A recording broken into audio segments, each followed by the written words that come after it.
दोस्तों नमस्कार। जीएसटीवी विशेष में आपका स्वागत है। दोस्तों आप लोगों को पता ही होगा कि आरआरबी, एनटीपीसी और ग्रुप डी की अभी हाल ही में न्यूज़ आई है और आप सभी जानते होंगे कि लोगों ने बताया है, कई यूट्यूब चैनल्स ने बताया है कि जो है ऑफिशियल न्यूज़ आई है रेलवे की और उसमें आपको वीडियो भी दिखाया गया होगा। तो दोस्तों मैं आपको बता दूं कि जिस जिस तरीके की बात चल रही है कि ये भर्ती प्रक्रिया 1 साल के अंदर पूरी होगी, तो आप सभी समझदार हैं कि ऐसा संभव होना पॉसिबल नहीं है। ठीक है, ऐसा पॉसिबल नहीं है कि 1 साल के अंदर ये भर्ती प्रक्रिया में एनटीपीसी और ग्रुप डी दोनों ही कंप्लीट करवाएंगे। उनके कारण भी मैं बताऊंगा आगे आप लोगों को। आज इसलिए ये वीडियो बनाया गया है कि क्या कारण है। देखिए ठीक है, मैं किसी को डीमोटिवेट नहीं कर रहा हूँ इस वीडियो के माध्यम से, लेकिन जो वास्तविकता होती है उससे हमें हमेशा परिचित रहना चाहिए, इसलिए इस वीडियो को अंत तक ज़रूर देखें दोस्तों। चलिए शुरू करते हैं।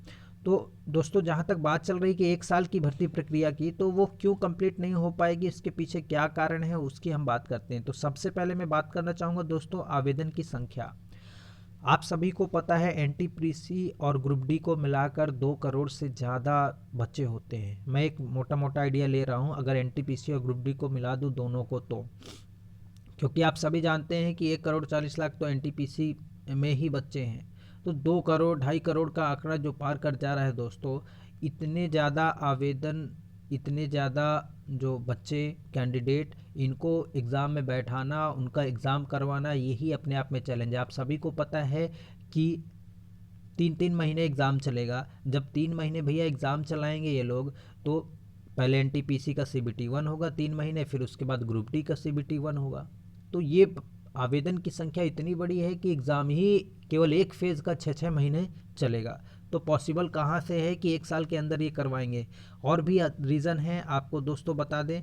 दूसरी सबसे बड़ी बात है, ये 2 बड़ी भर्तियां हैं। ठीक है, इसके बाद इतनी बड़ी भर्ती आने का चांस भी नहीं है, तो सरकार इतना जल्दी इसको कंप्लीट नहीं करेगी। अगर कंप्लीट करना ही होता तो जब से इन्होंने नोटिफिकेशन निकाला है, अब तो कारण दे रहे हैं कि कोरोना की वजह से नहीं हो पाया है। अगर उन्हें कंप्लीट करना होता तो पहले ही ये 2 बड़ी भर्तियां एक तरीके से चुनावी भर्ती के रूप में ले रहे हैं। ठीक है, उत्तर प्रदेश का भी इलेक्शन है, तो उसमें एक बड़ा फ़ायदा उठाने का सरकार का प्रयास है। दूसरी बात करते हैं दोस्तों, परीक्षा के लिए समय चाहिए। ठीक है, आप लोगों को पता है 6 महीने जब ये CBT 1 करवाएंगे, तो बाकी का 6 महीने में CBT 2 फेज़ ही तो करवा पाएंगे। कि ये पूरा क्या कहते हैं 6 महीने के अंदर CBT 2 भी करवा लेंगे, बाकी और जितनी चयन प्रक्रिया हैं उन सभी को कंप्लीट करवा लेंगे। ऐसा पॉसिबल नहीं है, इतना जल्दी भी सरकार नहीं कर पाएगी, उसके लिए समय चाहिए ही चाहिए। चौथी बात करते हैं दोस्तों परीक्षा केंद्र की। आप सभी को पता है, अगर परीक्षा केंद्र की बात करें तो इंडिया में एसएससी का एग्ज़ाम भी होता है, स्टाफ सिलेक्शन कमीशन का, और इधर रेलवे का। ठीक है, ये 2 बड़े एग्ज़ाम हैं जो 1 साल में होते ही होते हैं। और बाकी छोटे जो एग्ज़ाम हैं, बाकी अदर जो वैकेंसी है उनको अगर हम छोड़ दें, तो अगर आरआरबी का एग्ज़ाम आरआरबी का एग्ज़ाम टीसीएस करवाएगी, तो बाकी टीसीएस के पास समय नहीं रहेगा एसएससी करवाने का, जो कि एसएससी का पूरा कैलेंडर फिक्स रहता है, सारी चीज़ें फिक्स रहती हैं। तो टीसीएस जो है उस समय एसएससी के एग्ज़ाम में लग जाएगा। तो ये सीधी सी बात है कि CBT 1 होने के बाद फिर उसको टीसीएस को एसएससी वगैरह का एग्ज़ाम भी करवाना है, तो उसमें बिजी हो जाएगा। तो दोस्तों परीक्षा केंद्र की भी कमी रहेगी, जिसके कारण पॉसिबल नहीं है ये एग्ज़ाम। उसके बाद दोस्तों हम बात करते हैं 5वें पॉइंट की। आप लोगों को सभी को पता है कि एएलपी और ग्रुप डी की जो भर्तियां हुई थी, अभी हाल ही में तो उनका प्रोसेस कंप्लीट किया जा रहा है। जब ये पिछली भर्ती का प्रोसेस तो कंप्लीट नहीं कर पा रहे हैं, ज्वाइनिंग दे नहीं पा रहे हैं, और बात कर रहे हैं कि 1 साल के अंदर हम क्या कहते हैं इसकी भर्ती प्रक्रिया को कंप्लीट करके ज्वाइनिंग भी दे देंगे। तो 1 साल के अंदर पॉसिबल नहीं है दोस्तों कि ये अपना कंप्लीट करवा पाएंगे प्रोसेस। ठीक है, 1 साल से ज़्यादा ही समय लगेगा। जो बयान आया है वो पता नहीं किस हिसाब से दिया है, किस बिहाफ पे दिया है, समझ में नहीं आता है। उसके बाद बात करते हैं दोस्तों 6ठे पॉइंट की।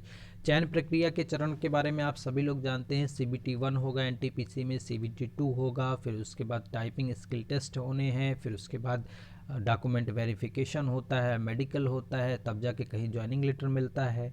इसी तरीके से ग्रुप डी का हाल है ना दोस्तों।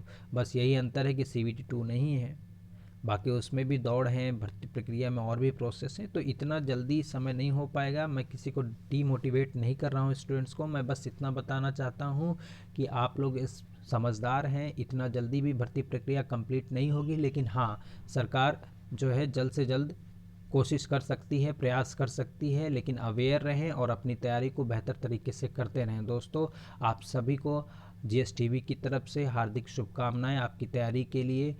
आपकी तैयारी अच्छी रहे, यही हम आशा करते हैं दोस्तों। धन्यवाद।